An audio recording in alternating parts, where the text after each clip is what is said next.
হতে পারতো, আপনি চাইলে বাচ্চাদেরকে আটকেও রাখতে পারতেন। অনেকে তো আটকেও রেখেছিল, আমরা দেখেছি যে ধরে দেয় না।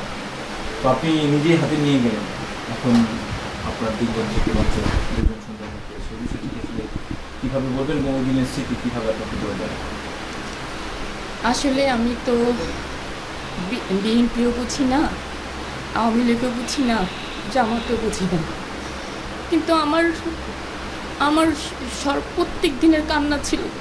প্রত্যেকটা বাচ্চা এইভাবে মারা যাচ্ছে, প্রত্যেকটা বাচ্চা রাস্তায় যাচ্ছে, ওরা মারা যাচ্ছে। আমার পুরো ফ্যামিলি, আমার মেয়ে, আমি রান্না করতে যেতাম, আমার বলতাম এখন কি খবর, এখন কি খবর রাস্তার। আমার মেয়ে বলতো সারাদিনই ফেসবুকে কি আম্মু নেট তো বন্ধ করে দিচ্ছে, আর তো খবর নাই। আবার ও ভিপিএন নামায় বলে যে আম্মু সিলেটে তো এতগুণ মারা গেছে, কুমিল্লাতে এতজন মারা গেছে, কুমিল্লার তোর এই ইয়েতে এই এই লাইট অফ করে দিছে, ওরা মসজিদে ওই সাহায্য চাচ্ছে, ওদেরকে সব বন্দি করে রাখছে।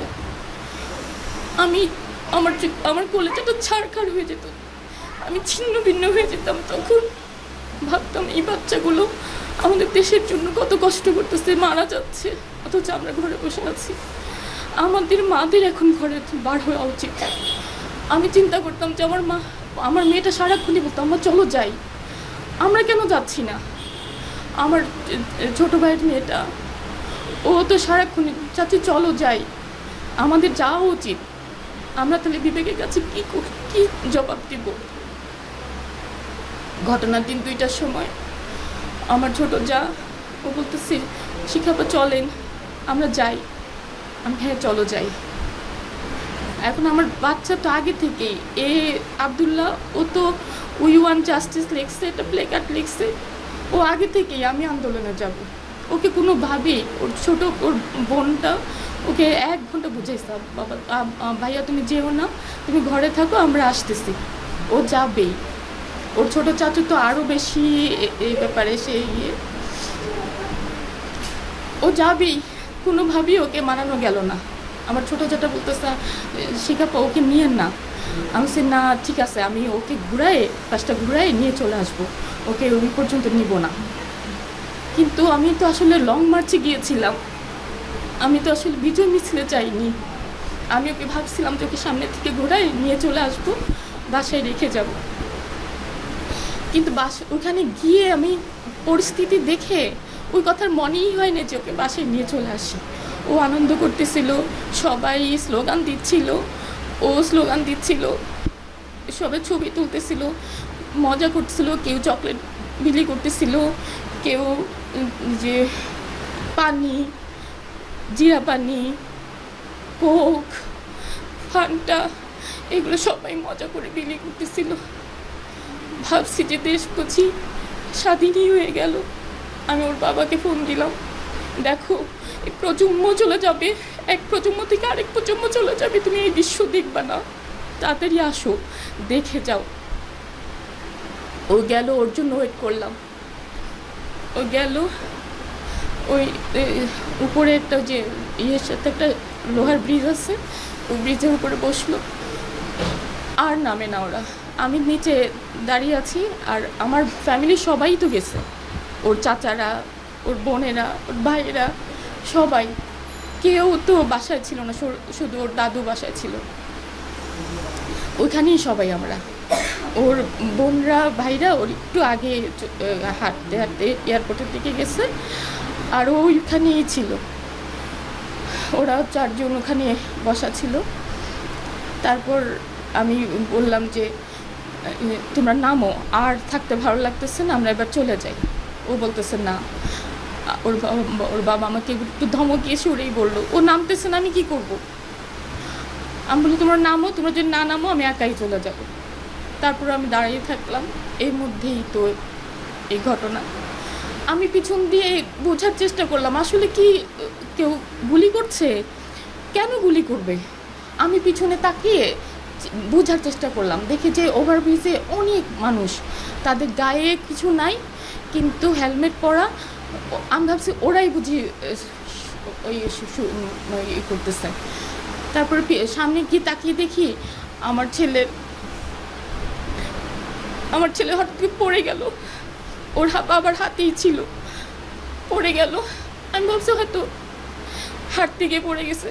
তারপরে সাথে সাথে দেখলাম ওর পাটা রক্তে ভিজে গেছে। তখন তো আমার দৌড়ানোর শক্তি না, আমি তো একটু দৌড়ে পিছিয়ে পড়ে গেছিলাম। তারপরে আমি যখন গেলাম, ওর সামনে যেতে যেতেই ওকে এই এলাকার একজন ছেলে ওকে কোলে করে নিয়ে কুয়েত মদরি হসপিটালে নিয়ে গেছে। ওখানে রক্ত বন্ধ করতে পারছি কিনা জানি না, ওখানে বন্ধ করলো, আমাদেরকে ঢুকতে দিল না প্রথমে। তারপর যখন ঢুকলাম তখন দেখি যে আমার বাচ্চা তখনও তাকিয়ে আছে। ওর বাবা ও আমাদেরকে ডাকলো, বলতেছে কি আইসিইউতে নিয়ে যেতে। ওই ডাক্তার যদি তখন আইসিইউতে না নিতে বলতো যে আমার এইখানে তাদের কোনো ট্রিটমেন্ট নাই, তাহলে কিন্তু আমি অন্য জায়গায় ট্রাই করি। ওরা আইসিইউতে ঢুকায়, কিন্তু ওখানে কোনো ট্রিটমেন্ট নেই, বাচ্চাদের কোনো ট্রিটমেন্ট নাই। আমি বারবার এসে বাইরে এসে বললাম আমার বাচ্চা তো নিস্তেজ হয়ে যেতেছে, তোমরা কিছু করো। ওরা বলতেছে যে অ্যাম্বুলেন্স তো পাওয়া যাচ্ছে না, ওকে যে কোলে নিব ওর তো অক্সিজেনের সিলিন্ডারটা দেওয়া ছিল। এর মধ্যে সব শেষ হয়ে গেল। আমি আসলে আমি শুধু জাবিরের মা না, আমি আমার প্রত্যেকটা বাচ্চার মা, যে যারা শহীদ হয়েছে। আমি শুধু চিন্তা করতাম এই বাচ্চাগুলোর মা কিভাবে সহ্য করে এই মাগুলা। আজকে ওদের সাথেও আমি ওদের যন্ত্রণাটা এখন আমি বুঝতে পারি। তখন যেরকম বুঝতে পারছি তার চেয়ে কঠিনভাবে এখন বুঝি। আমি শুধু চাই আপনাদের মাধ্যমে এই ছোট ছোট বাচ্চাদের, নিরপরাধ বাচ্চাদের, যারা নিরস্ত্র ছিল, তাদেরকে যারা হত্যা করছে তাদের বিচার চাই আমি। তাদের বিচার চাই আমি। শুধু আমি জাবিরের বিচার চাই না, আমি প্রত্যেকটা বাচ্চার বিচার চাই। যাদেরকে গুম করা হয়েছে, যাদেরকে জাহাঙ্গীরনগরের গণকবর দেওয়া হয়েছে, যাদেরকে ইউনিফর্ম পরা অবস্থায়, ব্যাগ থাকা অবস্থায়, আমরা তো এগুলো মিডিয়া থেকে আপনাদের মাধ্যমেই জেনেছি, আমরা তো বাইরে যাই নাই, আমরা তো এগুলো আপনাদের মাধ্যমে জেনেছি। যদি এগুলো সত্যি না হতো, এই মাগুলোর হাহাকারগুলো কেন আমরা এখন ফেসবুকে দেখি? আমি শুধু আমার জাবিরের হত্যার বিচার না, আমি সবার বিচার চাই। আমি বাংলাদেশ সরকারকে শুধু আবেদন আপনাদের মাধ্যমে করতে চাই, আমি হত্যাকারীদের বিচার চাই। যে উদ্দেশ্য নিয়ে আপনারা মাঠে নেমেছিলেন বা সবাই মাঠে নেমেছিলেন, দেশ স্বাধীন হওয়া, অধিকার ফিরে পাওয়া, এটা আসলে আপনি যে দেখেন শহীদের মা, ওই হিসেবে আসলে কেমন ভাবে উদ্দেশ্য করতে চান? আমি একটা সুন্দর বাংলাদেশ দেখতে চাই, যেখানে দুর্নীতি থাকবে না, বাচ্চারা নির্মূলে বাইরে যেতে পারবে, যে বাচ্চাদের পড়াশোনাটা হবে অন্যরকম। এখন তো ওদের পড়াশোনার গত কয়েক মাস থেকে দেখতেছি ওরা পড়তেই পারছে না। আমার ভাগ্নি একটা ক্লাস 3-তে পড়ে, ওকে ওর মা বলতেছে কি পড়ায় আমি বুঝি না। আমি চাই শিক্ষা ব্যবস্থা ভালো হোক, আমি চাই পাশের রাষ্ট্রের সাথে ভালো সম্পর্ক থাকুক, আমি চাই আমাদের সব যেখানে দুর্নীতি আছে সব দুর্নীতিগুলো শেষ হোক। আমরা সুন্দর একটা বাংলাদেশ চাই, আর কিছু না।